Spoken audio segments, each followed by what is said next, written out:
nekino kye nalowoozezaamu waliwo ekintu Hajjati ky'alina kye tutamanyi era abawagira Hajji I would advise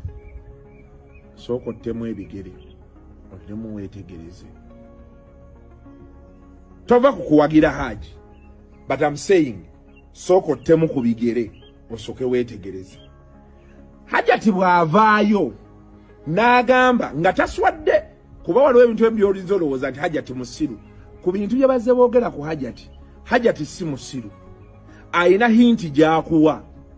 ayina direction gy'akuvuga akutwala gy'otannaba kumanya mu kulowooza okwange I could be right I could be wrong but this is my thought endowooza yange egamba ki Hajjati bwe kibanga bwe yagenda kukomera wali indeed ye yali ayogera ne Hajji ng'era kituufu Hajji yali akyayita Hajjati baby wadde nga bamusibye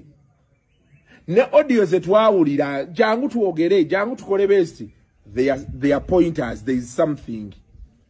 ekikuzaayo ku maanyi getulaba agagenda ku Hajjati waliwo ekintu Hajjati kyamanyi kyatatugamba era ng'amaanyi gano getulaba agamugendako gagendereddwamu kulaba nti Hajjati apowaave muki mbuuza batya enkumbi be yazzeemu enkumbi abatagimanyi mu Luganda bagiyita nkumbi for cover but it's a cloth after you bang with your man so most times abaganda babeeranga nayo ng'eri warm mbalina we bajja isolating olusi ebeera mu mazzi olusi wa warm water olusi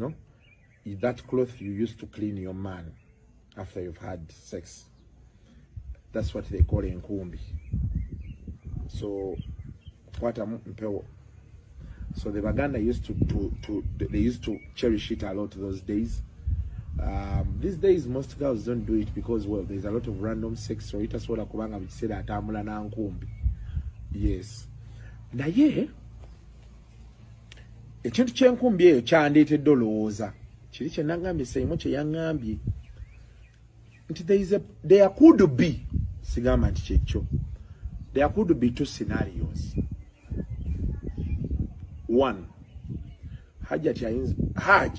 ayinza okuba yali yeeyagala n'ennisha because we have seen so many girls these days omuwala ali mu myaka 15 16 apamba n'omusajja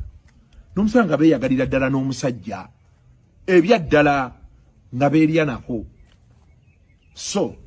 asobola okuba nga baali beeyagala n'ennisha nga beerya mu kweyagala ne beerya Hajjati n'akigwamu